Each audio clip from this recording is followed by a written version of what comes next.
weren't just hits in the sense they sold well, but they actually changed the whole nature of technology and caused everyone else to follow them.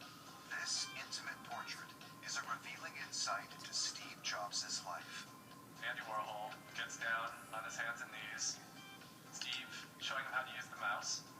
His career. He shook up a whole industry. His character. Steve loved those creative ideas. His faults. Steve ultimately betrayed everyone. His artistry. Just the smooth lines of it. And his achievements. He's going to inspire a whole new generation. By the people who knew him best. I'd give a lot to have Steve's taste. If he needed you, he was your best friend, and he would seduce you. When I was having a hard time, would be on the phone, would drive up from Silicon Valley, take me out to dinner and hang out, take walks with me. And he turned on me, total street bully, in my face, screaming, and I went crazy. I'd never been there, and I never want to be there again. How much fun we had. How much fun we had in those days doing things together. But you lose it, you can't ever go back. And just have those conversations that make us both smile. Through their eyes, we reveal what made him the man who always gave us. There's one more thing.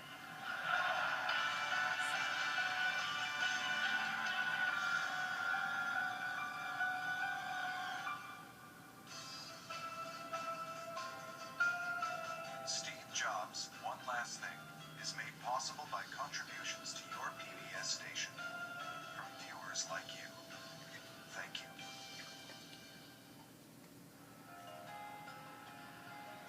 Stephen Paul Jobs died on October 5th, 2011, at the age of 56.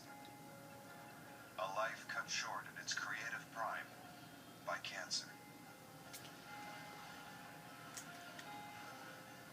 His death was not a surprise, and yet its impact reverberated around the world.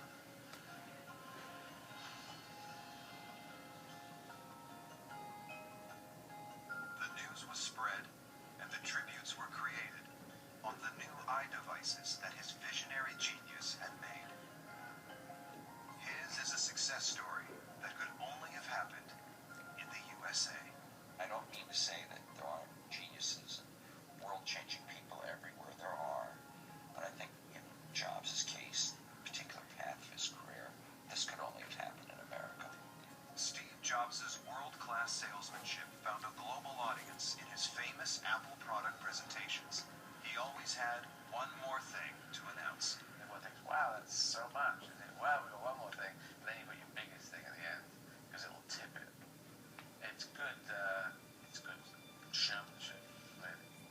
Tragically, that one more thing has now become one last thing.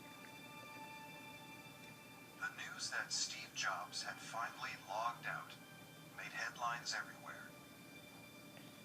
This man really had changed the world.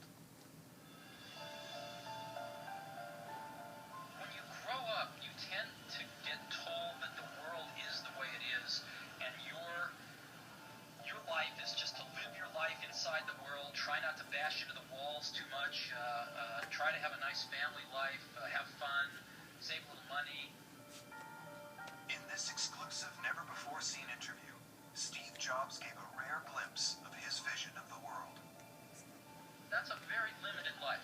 Life can be much broader once you discover one simple fact, and that is everything around you that you call life was made up by people that were no smarter than you.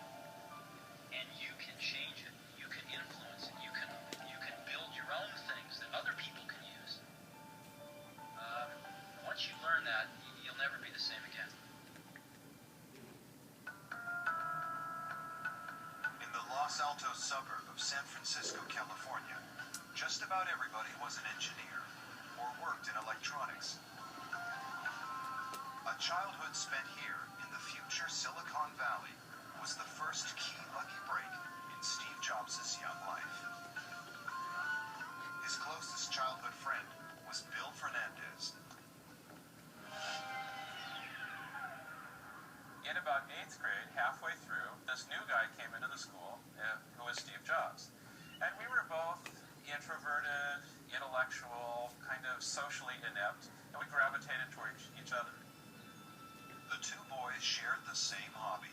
We started taking long walks and talking about the meaning of life and what is this all about. And after a while, we started doing, in addition to walking and talking, doing electronics projects together. Fernandez also knew another electronics geek, his neighbor's son, Steve Wozniak, universally known as Woz. So one day, Steve Jobs bicycled over to hang out with me and do electronics projects in the garage.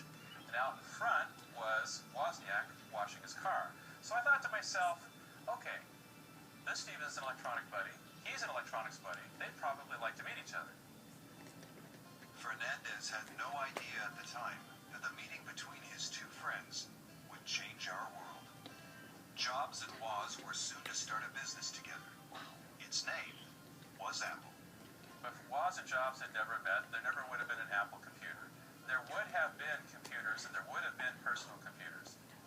But we probably wouldn't have the kind of wonderful, empowering things that people fall into if Woz and Jobs hadn't met. The neighborhood we grew up in had a lot of Lockheed engineers on it, and I would go up and down the street to the various dads on the street and get mentored in electronics. And Steve Wozniak's father was one of the people who mentored me. As Jobs and I were walking over, they noticed Woz out washing his car. And I said, hey, Woz, come over and meet Steve. So Steve, meet Steve. And this is where it happened. It's basically right here. Woz and Jobs became inseparable friends, but their first venture was not a computer.